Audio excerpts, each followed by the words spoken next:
Japan to buy things that we could buy in the U.S. itself.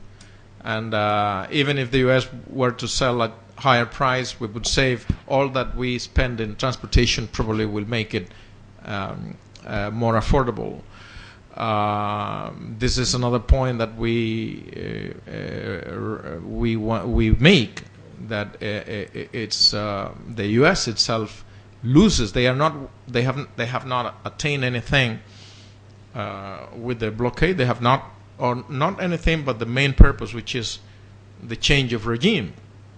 But they have not defeated us, and Cuba has a number of things to exhibit on the opposite side, achievements that go from the social, the political, the economic. This is not the purpose of our conversation here, but I could mention a number of them.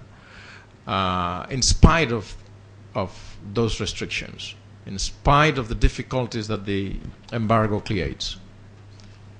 This press conference is part of that. My foreign minister has spoken recently with the same purpose. The problem is that many a time the information works in one direction and not in both directions. But one good part of the information technology development is that it allows each and every one of us to have a chance to interact with other people and to read people who are dedicated precisely to putting across views which are different to, let's say, main media, or as I call, transnational media corporations. In Europe, there are many websites, blogs. In Cuba itself, we have made an effort in this regard to put across, because Cuba's views are usually different, at least in the developing world. And many people go to Cuba to see what Cuba is saying about this or that. I think in the bottom of things, it happens because people know that we are not twisting things around, and that we might be wrong. I don't mean that everything we say is correct, but we make our best effort to speak things as they are, talk on the basis of facts, and not be fooling people around. This is what I can say. There is in the document that has been distributed, the last part, a few samples. It was much longer, but I cut it off, of how things of this kind, like Sunzuniu, have been carried out against countries like Brazil. We know a little bit because it exploded recently in Mexico. It exploded a few months back, although not that big a noise was made.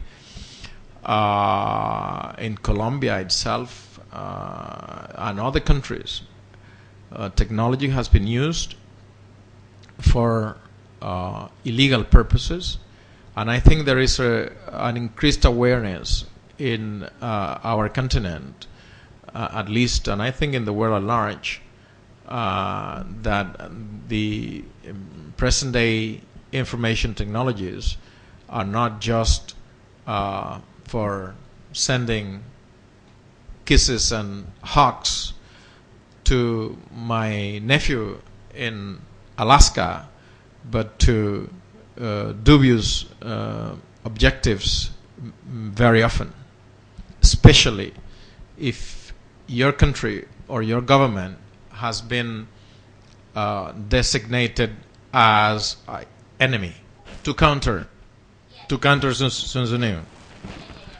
No, as far as I know, we we have devised some because you see the media war against Cuba is not just IT platforms.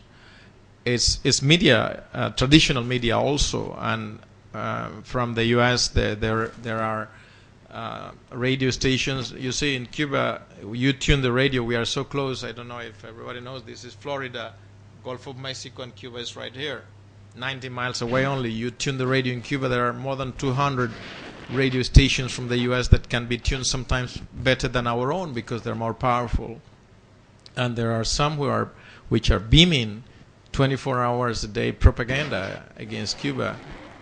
Sometimes good, most of the time bad, or lies. And there is even a TV station only for that purpose called Martí TV station. Martí is the name of a Cuban intellectual and patriot. But we have devised technological ways because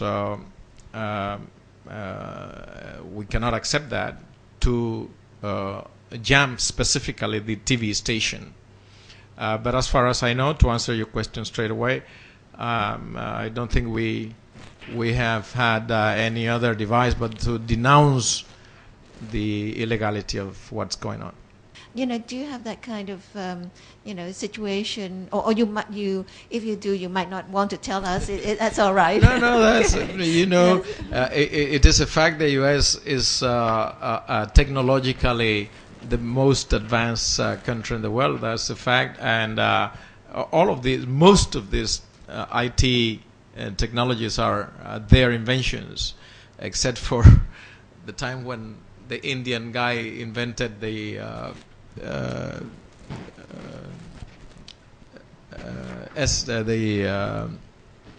Hotmail thing, but from there to today, it's mostly from there. I was reading recently that, for example, the password thing. Now people is crazy. This is just a passing commentary. People is trying to go into sophisticated passwords, that you introduce numbers and letters and number letters and signs, so much, not less than this and that. Even in the US, with more sophisticated devices that there is nothing safe today. So the best thing that we do, if you want to keep something for some time to yourself, don't talk it, don't send it, because one way or the other there are so few things you can keep as a secret today, because either it's heard from above or watched from above or transmitted by so many means that there is no safe way. So the best thing, if you don't have anything to hide, if you use it for normal thing, sending a kiss and a hug to your kid in New York or in Paris or in Australia, do it. But if you have something that you don't want others to know, or that could be used against you at one point of time, because, for example, Sun Tzu was working on that. It was creating a critical mass of people, studying each and every one of that 500,000 guys, especially directing things towards the youngsters, because youngsters are easily carried to one way or the other. So if you don't want, don't put it on the web. There is something we should not, that is important to take into account when you speak of Cuba. When you talk of Cuba, And you should not lose, nobody should lose sight of something, that Cuba is not just any country. Cuba is one of the very few countries that in the last 55 years had been subjected to war that continues today in practical terms. And I say war, use the word war not hyperbolically, because this is all part of the war, and it goes to economics, to politics. It's technically a war. So trying to bring a country that is at war, and as a matter of fact with the biggest power on earth, and trying to get Cuba to the same, at par with others, as if others were facing the same thing, is not fair to my mind. And I will read this highlighted. It's a small paragraph. This is the Nation, Bangkok Post, February 15. And this is an article by Noam Chomsky, who is a very well-known name, MIT professor.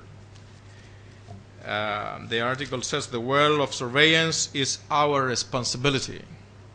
And about Cuba, he says, the Godfather meaning the U.S. government, can also be brutal and vindictive.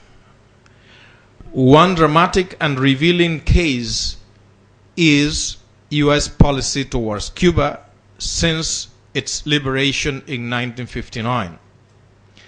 The U.S. reacted almost at once with subversion, aggression, large-scale terror, economic warfare.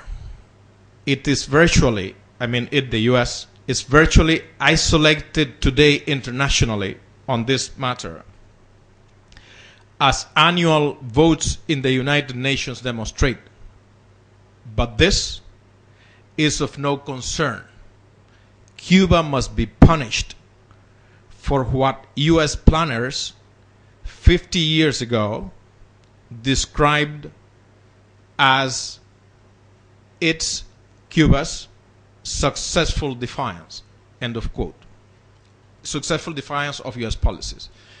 So Lekha and the rest, I think it's good to take into account that Cuba is a country that lives under these circumstances at the time of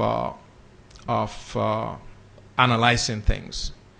But to close your question, I would say that in spite of that, Cuba is the only country that I know, and I am ready to listen if there is any other one, that allows a foreign embassy in Havana, that is the embassy of the mightiest country on earth, to organize a group of people, to finance them, to direct what they have to do, them into the embassy and tell them you have to do this and this and then that, to provoke a regime change. I wonder if there is any other on this earth that allows that to happen, even in the US.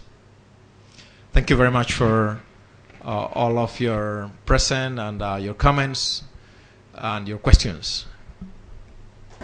ครับนั่นคือสิ่งทั้งหมดที่พระท่านเอกอัครราชทูตคิวบาประจำประเทศไทยพระท่านวิกเตอร์รามิเรสเปน่าท่านได้แถลงข่าวที่สโมสรผู้สื่อข่าวต่างประเทศเมื่อวันที่26 เมษายนวันนี้รายการตามหาความจริงขอบคุณทุกท่านที่รับชมลาท่านผู้ชมไปก่อนสวัสดีครับ